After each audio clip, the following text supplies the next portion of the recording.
अस्सलामुअलैकुम, welcome back to innovate IT zone. आज के वीडियो लेक्चर में हम लोग डिस्कस करने जा रहे हैं सबसे ज़्यादा इम्पोर्टेंट टॉपिक, जो कि है फाइनल ईयर प्रोजेक्ट के लिए जो डॉक्यूमेंटेशन होती है, यानी FYP डॉक्यूमेंटेशन। वीडियो को स्टार्ट करने से पहले आप लोगों को ये बताऊंगी कि FYP डॉक्यूमेंटेशन होती क्या है। बेसिकली आपके पास ये एक जनरल क्वेश्चन होता है जो अक्सर औकात हमारे जो भी सर आते हैं या आपका जो भी प्रोजेक्ट लेने आते हैं, वाइवा लेने आते हैं, वो पूछते हैं कि फाइनल प्रोजेक्ट होता क्या है। कुछ स्टूडेंट्स होते हैं वो सिर्फ डॉक्यूमेंटेशन के नाम से एक डॉक्यूमेंट तो बना देते हैं, लेकिन उन्हें पता ही नहीं होता कि ये होता क्या है। तो आज की वीडियो में हम ये सारे क्वेश्चन कि हमारी डॉक्यूमेंटेशन होती क्या है, इसका स्ट्रक्चर क्या है, इसके पर्पस क्या है, और वीडियो के लास्ट में हम लोग वो कॉमन मिस्टेक्स का डिस्कस करेंगे जो अक्सर औकात में स्टूडेंट अपने प्रोजेक्ट में कर जाते हैं और हम उनको ठीक करते हैं। सबसे पहले फाइनल ईयर प्रोजेक्ट के लिए डॉक्यूमेंटेशन क्या होती है। एक ऐसी फॉर्मल रिपोर्ट होती है, कोई भी फॉर्मल रिपोर्ट आपने बनानी होती है अपने प्रोजेक्ट से रिलेटेड, जिसने आपने अपने फाइनल ईयर प्रोजेक्ट के जितने भी एस्पेक्ट होते हैं, जितने भी पहलू होते हैं, उस सबको आप लोगों ने अंदर एक्सप्लेन करना होता है। छोटी से छोटी बात को आपने बहुत ज्यादा एक्सप्लेन करना होता है। इसमें प्रोजेक्ट का स्ट्रक्चर, प्रोजेक्ट की प्लानिंग, प्रोजेक्ट की इम्प्लीमेंटेशन और उससे जो भी आपकी आउटकम या रिजल्ट आते हैं, आपने उसको पूरे डिटेल से जो है वो एक्सप्लेन करना होता है।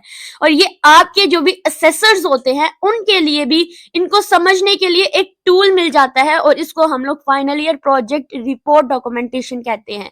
अब इसका बेसिक पर्पस क्या होता है। इसका पर्पस ये होता है कि आपने अपने प्रोजेक्ट की डिटेल को बहुत इफेक्टिवली कम्युनिकेट करना होता है। आपने जो भी डॉक्यूमेंट बनाया होता है अपने प्रोजेक्ट में के बारे में, जो कुछ लिखा होता है, जब आप लोगों से कोई वाइवा लेने आते हैं तो वो आपकी डॉक्यूमेंटेशन ही देखता है। तो एक तरह से अगर आपने उसको बहुत इफेक्टिवली बनाया है, एक तो उसे पढ़ने में भी ईजी होगा, दूसरा उसको अगर आपने अट्रैक्टिव बनाया हुआ है, बहुत सिंपल सा क्लियरली हर चीज आपने एक्सप्लेन की है, उसको पढ़ने का मजा भी आएगा और आपको आपके प्रोजेक्ट के मार्क्स भी मिल जाएंगे। ठीक है, प्रोजेक्ट का स्कोप और इम्प्लीमेंटेशन को भी वैलिडेट करना इसका पर्पस होता है। जितने भी एक्सटर्नल रिव्यूअर्स होते हैं, रिव्यूअर्स होते हैं, उनके प्रोजेक्ट का प्रूफ भी प्रोवाइड करना होता है। अब फाइनल ईयर प्रोजेक्ट की फॉर्मेटिंग कैसे होती है, हम लोग वीडियो में सबसे पहले इसी चीज को डिस्कस करेंगे। आप लोगों के सामने ये डॉक्यूमेंटेशन फॉर्मेट है, जिसमें डॉक्यूमेंट में सबसे ज्यादा इंपॉर्टेंट होता है फोंट का साइज, उसका स्टाइल, उसका आपने हेडिंग में क्या रखना है, हेडिंग 2 में क्या रखना है, आपने बॉडी टेक्स्ट का फॉन्ट साइज और इसमें आपने क्या स्टाइलिंग रखनी है, और लाइन स्पेसिंग कितनी होनी चाहिए। तो जो बाय डिफॉल्ट आप कह सकते हैं सबसे कॉमन है, उसमें ये आता है कि आपकी जो हेडिंग 1 होती है, जो मेन हेडिंग होती है, उसका फॉन्ट साइज 16 to 18 होना चाहिए। ठीक है, ये आप लिख ले या आप याद रख ले, या आप इसका स्क्रीनशॉट भी ले सकते हैं। उसके अलावा वो बोल्ड होनी चाहिए। ठीक है, और जो आप लैंग्वेज यूज कर सकते हैं, आप कह सकते हो आपने स्टाइल यूज करना है, वो एक तो टाइम्स न्यू रोमन जो है आप चूज कर सकते हैं। ठीक है, उसके बाद आती है हेडिंग 2। जैसे अगर मैं बात करूं, ये जो ऊपर डॉक्यूमेंटेशन फॉर्मेट है, ये मेरी मेन हेडिंग है, हेडिंग 1 है, और ये जो नीचे हेडिंग है वो हेडिंग 2 है। आप इसका साइज क्या रखेंगे, 14 रखेंगे। ठीक है, और इसको भी आपने बोल्ड करना है। देन उसके बाद आती है बॉडी टेक्स्ट। अब बॉडी टेक्स्ट क्या है आपको फर्दर दिखाऊं तो ये एक आप समझ लिए हेडिंग 2 है, और इसके अंदर ये बॉडी टेक्स्ट लिखा हुआ है, और इसका फॉन्ट साइज आपको 12 रखना है, और इसमें आपको ना तो कोई बोल्ड लगाना है, ना कोई इटैलिक स्टाइल लगाना है, आपको इसको रेगुलर ही रखना है। उसके बाद लाइन स्पेसिंग की बात करें तो हर लाइन में 1.5 की जो है वो स्पेसिंग इंक्लूड होनी चाहिए। ये आपकी फॉर्मेटिंग से रिलेटेड मोस्टली क्वेश्चन जो है बच्चों के माइंड में आते हैं, और ये होनी चाहिए कि लाइन स्पेसिस कितनी होनी चाहिए, फॉन्ट साइज क्या होना चाहिए, स्टाइल क्या होना चाहिए। ठीक है, और इसके अलावा मार्जिन कितना होना चाहिए। तो आपने टॉप से, बॉटम से, लेफ्ट से, राइट से आपने 1 इंच का मार्जिन जो है ना वो आपने रखना होता है। ठीक है, ये बातें बहुत इंपॉर्टेंट होती हैं, आपने इसका जरूर ख्याल रखना है। कुछ स्टूडेंट होते हैं वो बस लिख लेते हैं, लेकिन इसकी फॉर्मेटिंग पे कोई खास ध्यान नहीं देते, जिसकी वजह से उनकी डॉक्यूमेंटेशन बहुत अजीब सी लगती है, और फिर उनको उस लिहाज से जो है वो मार्क्स नहीं मिलते, चाहे उन्होंने कितना ही अच्छा क्यों ना अंदर एक्सप्लेन किया हो। जब तक आपकी फॉर्मेटिंग अच्छी नहीं होगी आपकी डॉक्यूमेंटेशन की, तो जो भी वाइवा लेने आता है, डॉक्यूमेंटेशन चेक करने आता है, उनको इसमें कोई इंटरेस्ट ही नहीं होगा। राइट, उसके बाद हमारे पास आता है डॉक्यूमेंटेशन कैसे करनी है, स्टार्ट कहाँ से करना है। सबसे पहले आता है कवर पेज। कवर पेज में आप लोगों ने क्या चीजें इंक्लूड करनी होती हैं। एक तो आपने अपने प्रोजेक्ट का नेम इंक्लूड करना होता है। ठीक है, आपने आपका जो भी प्रोजेक्ट का नेम होगा उसको बोल्ड रखना है और आपने उसको सेंटर्ड अलाइन करना है, ठीक है। उसकी अलाइनमेंट आपने सेंटर्ड रखनी है। उसके बाद स्टूडेंट के नेम होते हैं और फिर नेक्स्ट आपने स्टूडेंट की जो भी डिटेल होती है, रोल नंबर वगैरह होता है, वो आपने इंक्लूड करना है। देन सुपरवाइजर कौन थे आपके, उनका नाम लिखना है, किस डिपार्टमेंट से है, ठीक है, यूनिवर्सिटी कॉलेज जिसमें पढ़ रहे हैं आप उसका लोगो लिखेंगे और आपने नीचे उसकी सबमिशन की डेट जो है वो आप लोगों ने लगा देनी है। और इसके लिए जो आपके लिए सजेस्टेड पेज होते हैं वो 1 है, ठीक है। एक पेज के ऊपर आपको इसको कवर करना होता है। जैसे अगर मैं आपको अपने किसी सीनियर का जो है वो डॉक्यूमेंट दिखा दूं तो आप देखिए यहाँ पर आपकी जो है वो लोगो लगा होगा, किस किसने सबमिटेड बाय लिखना है। ये आपका बेसिकली कवर पेज जैसा ही होता है, ठीक है। ये बिल्कुल स्टार्ट है, कौन सा सेशन चल रहा था और यहाँ पे स्टूडेंट्स के नेम विद रोल नंबर जिन्होंने सबमिट कराने हैं, ठीक है। नीचे आपने अपने कॉलेज डिपार्टमेंट का नेम लिखना है, ऊपर उसका आपने लोगो लिख देना है। उसके बाद यहाँ पर आप लोगों ने जैसे हमने प्रपोजल बनाया था उसमें हमने अपने कॉलेज का नाम लिखा और यहाँ आपने अपने प्रोजेक्ट का नाम लिखना है। तो ये चीजें होती हैं, ये आपके कवर पेजेस होते हैं, ठीक है। इनको आप लोगों ने बनाना होता है। इनकी एक अलग से वर्ड फाइल जो है वो मैं अपने व्हाट्सएप चैनल के अंदर आपको एक कंप्लीट टेम्पलेट के तौर पर जो है वो प्रोवाइड कर दूंगी और आप लोग इस जो व्हाट्सएप चैनल का लिंक है मैं अपने डिस्क्रिप्शन बॉक्स में भी दे दूंगी और मेरे व्हाट्सएप का जो बायो है आपको वहां पर भी इजीली मिल जाएगा। उसके बाद अगर हम बात करते हैं एब्स्ट्रैक्ट की, एब्स्ट्रैक्ट में क्या लिखना होता है, बेसिकली आपके प्रोजेक्ट का जो भी शॉर्ट ओवरव्यू होता है आपने 1 to 50 या 250 वर्ड्स में उसको एक्सप्लेन करना होता है। प्रोजेक्ट का पर्पस क्या होता है, इसमें क्या क्या प्रॉब्लम स्टेटमेंट थी और जो भी आपका प्रोजेक्ट के सोल्यूशन आते हैं, जो भी एक्सपेक्टेड आउटकम आप लाना चाह रहे हैं वो आप लोगों ने इसमें लिखना होता है एब्स्ट्रैक्ट के अंदर। और ये भी इसके लिए भी आपको एक पेज जो है पूरा पेज रिक्वायर्ड होता है, आप उस पेज के अंदर ही लिखेंगे, उस पेज में एब्स्ट्रैक्ट के अलावा आप कुछ नहीं लिखेंगे। कवर पेज में कवर पेज के अलावा कुछ नहीं लिखना, चाहे तो नीचे स्पेस बचती है तो बचने दें। एब्स्ट्रैक्ट में भी आपने शॉर्ट ओवरव्यू लिखना है 150 to 250 वर्ड्स का। इसी के अंदर आपको प्रॉब्लम स्टेटमेंट्स लिखनी है, उनके सोल्यूशन आउटकम वगैरह जो एक्सप्लेन करने होते हैं और इसके लिए भी आपको एक पेज ही रिक्वायर्ड होता है। उसके बाद आती है एक्नॉलेजमेंट। अब आपने सुपरवाइजर या जिन्होंने आपको गाइड किया है उसको थैंक्स कहने के लिए आपके फैमिली फ्रेंड्स पीयर जिनकी भी आपको सपोर्ट मिली है आपने उन सबकी एज अ थैंक यू जो है वो आप लोगों ने एक एक्नॉलेजमेंट लिखनी होती है।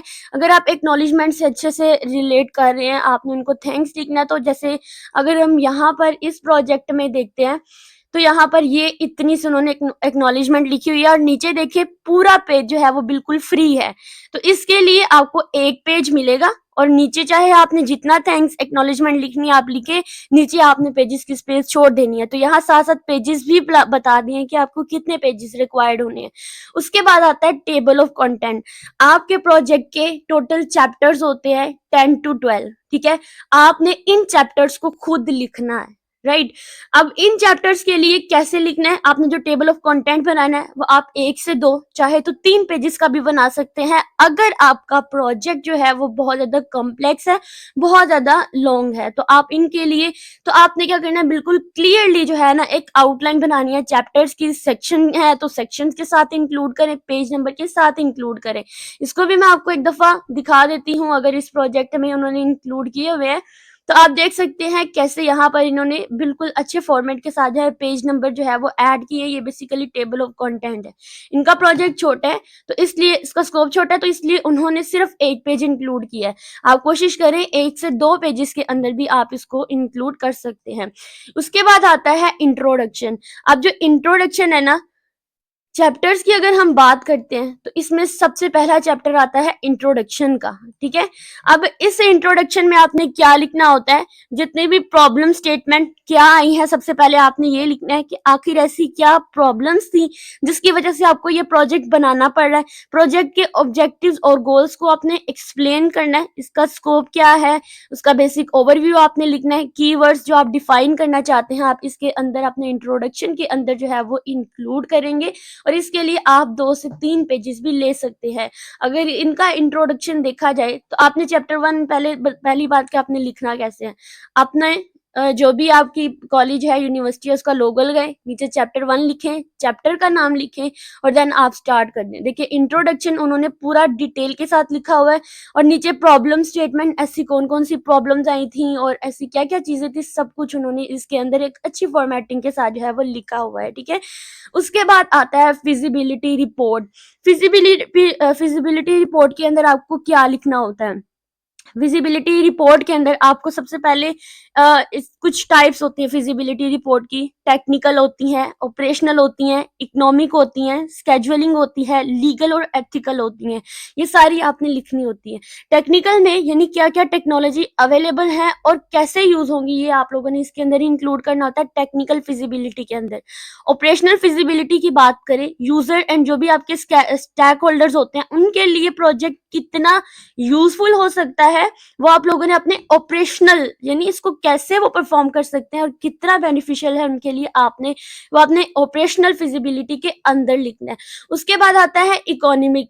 अब जो इकोनॉमिक फिजिबिलिटी होती है इसके अंदर आपकी कितनी कॉस्ट आई है, कॉस्ट बेनिफिट एनालिसिस क्या है, जो भी आपका बजट लगा है उसका आप लोगों ने इसके अंदर जिक्र कर देना है। उसके बाद आता है स्केड्यूल। स्केड्यूल की बात करें या शेड्यूल कह सकते हैं, इसमें प्रोजेक्ट कितने टाइम में कंप्लीट होगा या कितने टाइम में कंप्लीट हुआ है, आपने उसको इसके अंदर जो है वो एक्सप्लेन कर देना है। देन आता है लीगल एंड एथिकल फिजिबिलिटी। अब इसके अंदर कोई लॉ या एथिकल इश्यूज तो नहीं, कोई ऐसी प्रॉब्लम्स तो नहीं है जो इससे रिलेटेड होती है, जो सिक्योर ना हो आपकी सिक्योरिटी के लिए, तो आपने इसके अंदर जो है वो फिजिबिलिटी रिपोर्ट के अंदर जो है वो चीजें इंक्लूड कर देनी है। इसके लिए भी 3 से 4 पेजेस जो है वो इंक्लूड हो सकते हैं। यानी पेज नंबर 1 पे आपने क्या करना है कि अपना कवर पेज बनाना है, 1 पेज लगेगा। देन आपने एब्स्ट्रैक्ट बनानी है, acknowledgement, then table of content के लिए 2 पेजेस ले सकते हैं, इंट्रोडक्शन के लिए आप 2 से 3 पेजेस ले सकते हैं, फिजिबिलिटी के लिए 3 से 5 भी ले सकते हैं और हर एक जो आपकी फिजिबिलिटी की टाइप्स है आपने इनको एक्सप्लेन करना है, ठीक है। अगर नहीं भी है तो वहां पे नन लिख सकते हैं, लेकिन आपने इन सबको लिखना जरूर है। उसके बाद आता है प्रोजेक्ट स्कोप। आपके प्रोजेक्ट का स्कोप क्या है, इस चीज को आप लोगों ने एक्सप्लेन करना है। यानी प्रोजेक्ट की बाउंड्रीज और जो भी इसकी लिमिटेशंस होती हैं उनको आपने एक्सप्लेन करना होता है। फीचर्स और जो भी फंक्शनैलिटीज होती हैं वो क्या क्या आपने इसके अंदर इंक्लूड करनी है। और इसके अलावा आपके जो भी टारगेट ऑडियंस क्या है और एक्सपेक्टेड यूजेज यानी कितने लोग इसको यूज करेंगे, क्या क्या एक्सपेक्टेशन है आपके अपने प्रोजेक्ट के लिहाज से, क्या स्कोप है, क्या लिमिटेशन है, क्या बाउंड्रीज है और क्या फंक्शनैलिटीज है, वो सब कुछ आपने अपने प्रोजेक्ट स्कोप के अंदर लिखना होता है। उसके बाद अगर बात करें तो हमारे पास आती है प्रोजेक्ट कॉस्टिंग।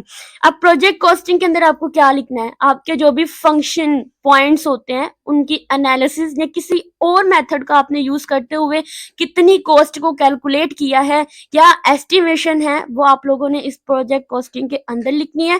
डेवलपमेंट कॉस्ट क्या आई है, रनिंग कॉस्ट क्या आई है, मेंटेनेंस कॉस्ट क्या आई है और इसके अलावा बजट और फंडिंग का ब्रेकडाउन क्या है, इसको आप लोगों ने अपने प्रोजेक्ट कॉस्टिंग के अंदर जो है वो इंक्लूड करना है। 2 से 4 पेजेस ले लें, इसको आराम से लिखें, ठीक है। उसके बाद हम बात करेंगे प्रोजेक्ट प्लानिंग की। इसके अंदर आपको क्या लिखना है, इसमें आपको जो लिखना है ना, एक है सीएमपी यानी आपने आपका जो क्रिटिकल पाथ मेथड होता है, जो आपने अपने सिमुलेशन मॉडलिंग, आपने अपने जो आईटी प्रोजेक्ट मैनेजमेंट या प्रोजेक्ट मैनेजमेंट के कोर्सेज है उनके अंदर भी आपने देखा होगा, जो आपकी कोर्स आउटलाइन है उनके अंदर भी ये आता है। इसमें आप लोगों ने क्या करना होता है, जो भी टास्क होते हैं आपके उनका जो भी सीक्वेंस होता है वो आपने डिफाइन करना होता है। उसके बाद आता है गैंट चार्ट। अब गैंट चार्ट के अंदर आपने बेसिकली आपके प्रोजेक्ट की जो टाइमलाइन थी उसको रिप्रेजेंट करना होता है, विजुअली रिप्रेजेंट करना होता है। आप इसके लिए एक्सेल शीट भी यूज कर सकते हैं, प्रोजेक्ट जो आपका एमएस प्रोजेक्ट है उसको भी आप यूज कर सकते हैं। आप इनका यूज करते हुए अपना गैंट चार्ट जो है उसको बना सकते हैं। टास्क के जो भी आपके माइलस्टोन्स होते हैं, जितने टाइम में आपने टास्क को डिवाइड किया है उसको आपने वहां पर एक्सप्लेन करना होता है। इसके लिए आप 3 से 4 पेजेस जो है वो आप इजीली लें और अपने जो भी प्रोजेक्ट है उसको बहुत अच्छे तरीके से जो है वो आप लोगों ने लिखना है। उसके बाद अगर हम बात करें, हमारी आती है रिक्वायरमेंट इंजीनियरिंग, ठीक है। रिक्वायरमेंट इंजीनियरिंग में क्या लिखना होता है, आपकी जो भी फंक्शनल और नॉन फंक्शनल रिक्वायरमेंट्स होती हैं उनको आप लोगों ने लिखना होता है।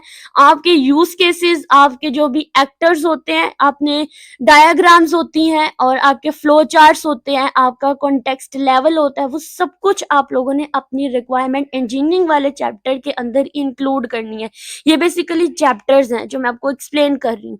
उसके बाद आता है सिस्टम डिजाइन। इसके अंदर आपको क्या करना है, इसके अंदर आपने जो भी आपके आर्किटेक्चरल डायग्राम होती है, आपका फ्लो चार्ट होता है, आपकी ईआर डायग्राम होती है, वो आप लोगों ने अपने इस सिस्टम डिजाइन के अंदर इंक्लूड करनी है। ठीक है, डेटाबेस डिजाइन, मॉड्यूल इंटरेक्शन जो भी आप लोगों की होती है वो सारी डायग्राम के थ्रू आपने अपने सिस्टम डिजाइन के अंदर इंक्लूड करना है। इसके लिए आप चाहे तो 4 से 6 पेजेस भी आप ले सकते हैं, इजीली ले सकते हैं, और आपके पास खुला टाइम होता है। ठीक है, आप इसको अच्छे से लिखे, बिल्कुल अच्छी फॉर्मेटिंग के साथ। ठीक है, देखने वाले भी आप इसके साथ अट्रैक्ट हो रहे हैं। उसके बाद बात करें तो हमारे पास आती है इम्प्लीमेंटेशन। इम्प्लीमेंटेशन में क्या है, बेसिकली जो भी टूल्स और जो भी टेक्नोलॉजीज होती हैं जो आपने यूज की हैं या करनी है, इनको आपने डिटेल से लिखना है। आपका कोड स्निपेट्स, ठीक है, और जो भी एल्गोरिदम आपने यूज किया, अगर तो ये जरूरी है, अगर इनकी जरूरत है कोड स्निपेट्स की, तो आप इनको यूज करें। इसको एल्गोरिदम वाइज ही कहते हैं। अगर तो आपने अपने प्रोजेक्ट के अंदर एल्गोरिदम्स का यूज किया तो आप जरूर इंक्लूड करें, अदरवाइज आप इसको स्किप कर सकते हैं। आपने अपना जो भी यूआई या यूएक्स डिजाइन किया है ना, आप उनका स्क्रीनशॉट्स लें और अपने इस इम्प्लीमेंटेशन के अंदर जो है ना वो इंक्लूड कर दें। 7 पेजेस लें, 6 लें, 8 लें, जो भी लेने आप यहाँ पर ले सकते हैं। उसके बाद आती है टेस्टिंग एंड वैल्यूएशन। जब आपका प्रोजेक्ट बन जाता है, आपने पहले बात करनी है यूनिट टेस्टिंग की। यूनिट टेस्टिंग में क्या होता है कि आपने छोटे छोटे मॉड्यूल्स अपने प्रोजेक्ट के, जैसे पहले अगर आपने साइन अप पेज बनाया तो आप उसको टेस्ट करें कि क्या वो बिल्कुल अच्छे से काम कर रहे हैं। उसके बाद नेक्स्ट डैशबोर्ड बनाया तो आप उसको टेस्ट करें कि साइन अप के बाद क्या डैशबोर्ड भी काम कर रहा है। फिर आप लोगों ने क्या करना होता है, यूनिट टेस्टिंग, फिर इनको इंटीग्रेट करना होता है, यानी इन सारे टेस्टिंग को आपस में मिला के फिर आपने एक फाइनल टेस्ट करना होता है। फिर आपने उस इन सारे प्रोसेसेस को भी एक्सप्लेन करना होता है। ठीक है, टेस्ट केसेस और उनके जो भी रिजल्ट्स आएंगे आपने अपने इस चैप्टर जो टेस्टिंग एंड इवैल्यूएशन है इसके अंदर इंक्लूड कर देना है। जो भी एरर्स आएंगे टेस्टिंग के दौरान, क्या एरर्स आए हैं आपने ये भी लिखने हैं, और उनको आपने कैसे सॉल्व किया या करेंगे ये भी आपने इसके अंदर जो है टेस्टिंग एंड इवैल्यूएशन के अंदर आपने इंक्लूड कर देने हैं। इसके लिए जो पेज सजेस्टेड हैं वो आपने 3 से 5 ले लेने हैं।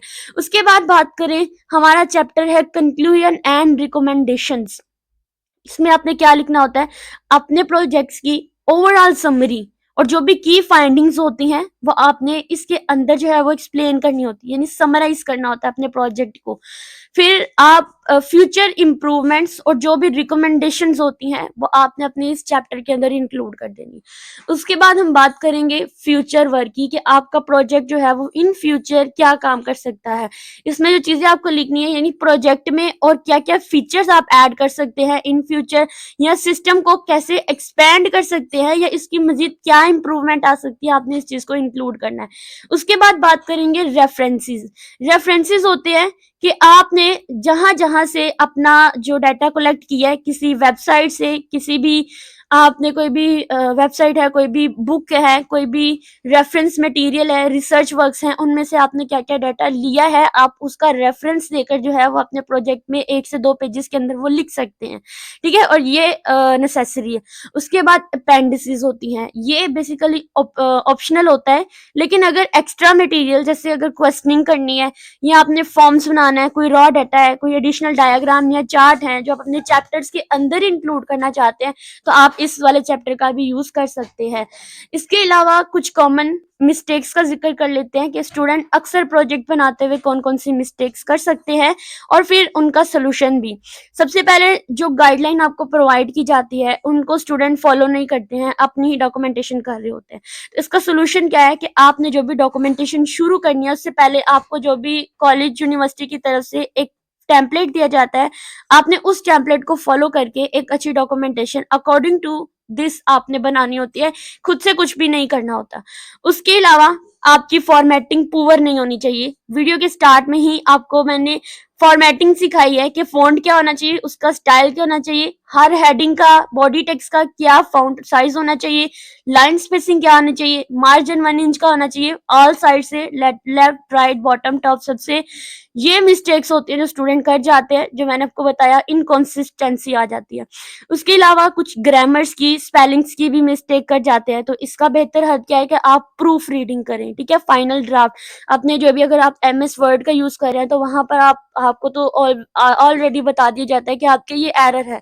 तो आप वहाँ से प्रूफ रीडिंग करके भी अपने प्रोग्राम या ग्रामर चेकिंग टूल जो है उनका यूज़ करते हुए, जैसे ग्रामरली है आजकल, तो उसका यूज़ करते हुए भी आप जो है अपने ग्रामर को ठीक कर सकते हैं। इसके अलावा कुछ अनक्लियर प्रॉब्लम स्टेटमेंट्स होती हैं, ठीक है? जैसे इनकम्प्लीट होना आपके प्रोजेक्ट का, ये भी अक्सर बहुत प्रॉब्लम होती है, तो आप कोशिश करें कि उसको कंप्लीटली करें। उसके बाद lack of diagram and visual, कुछ बच्चे होते हैं वो डायग्राम वगैरह इंक्लूड करना उनको पसंद नहीं होता, तो याद रखें कि ये पूरा चैप्टर है, ठीक है? जिसके अंदर आपको अपने डायग्राम्स वगैरह इंक्लूड करनी है। इस चैप्टर के अंदर आपको ये चीज़ें जो है इंक्लूड करनी है, ठीक है? टाइम मैनेजमेंट क्या है, आप जितने प्रोजेक्ट कितने टाइम में क्या चीज़ बन रही है, आप साथ-साथ टाइम नोट करते जाएँ और इस टाइम के अंदर ही आप अपने प्रोजेक्ट को कंप्लीट करें। डेली का टाइम, वीकली का टाइम, मंथली जितने मंथ्स लगे आपने उन सब के टाइम्स को अंदर जो है वो इंक्लूड करना है, ठीक है? और इर्रेलेवेंट कंटेंट आपको अपने प्रोजेक्ट के अंदर इंक्लूड नहीं करना है। टेस्टिंग और रिजल्ट्स को आपको स्किप नहीं करना। स्टूडेंट होते हैं टेस्ट नहीं करते हैं, प्रोजेक्ट बन गया चले जान छुट्टी। टेस्ट तो कर ले, टेस्टिंग वाला पूरा चैप्टर आपको इसके अंदर इंक्लूड करना है 3 से 4 पेजेस का, तो आप उनको भी लाज़मी इंक्लूड करें, ठीक है? और ये कुछ मिस्टेक्स होती हैं जो डॉक्यूमेंटेशंस को हर स्टेजेस पर ही कोई ना कोई जो है वो प्रॉब्लम्स क्रिएट करने में क्रिएट कर देते हैं। कुछ एक टिप्स देती हूँ, आप जब अपनी डॉक्यूमेंटेशन बनाते हैं, समटाइम्स ऐसा होता है कि लाइट ऑफ हो जाती है तो वो सेव नहीं रहती। तो आप अपनी डॉक्यूमेंटेशंस का बैकअप भी रखें ताकि जहाँ से आप कोई गूगल ड्राइव या एक्सटर्नल स्टोरेज पर भी आप इसको रख सकते हैं, ताकि जब चाहे आप जिस मर्ज़ी ईमेल के थ्रू आप उसको जो है एक्सेस कर सकते हैं। अगर आपका सिस्टम जो है वो क्रैक हो जाता है, उसमें कोई क्रैश आ जाता है, कोई प्रॉब्लम आ जाती है या लैपटॉप खराब हो जाता है, अगर आप उसको गूगल ड्राइव पे या आप कोई भी जो क्लाउड स्टोरेज होती है, एक्सटर्नल स्टोरेज होती है, वहाँ पर स्टोर करा सकते हैं टेक्निकल इश्यू की वजह से, तो आप लोग क्या कर सकते हो कि आप सेव रहते हो, आपके पास एक बैकअप होता है, ठीक है? ये थी आज की वीडियो जिसमें डॉक्यूमेंटेशन से रिलेटेड हर वो पॉइंट क्लियर किया गया है जो अक्सर स्टूडेंट पूछते हैं। तो इससे रिलेटेड कोई भी क्वेश्चन हो आप मुझे कमेंट सेक्शन में ज़रूर पूछिएगा। Thank you.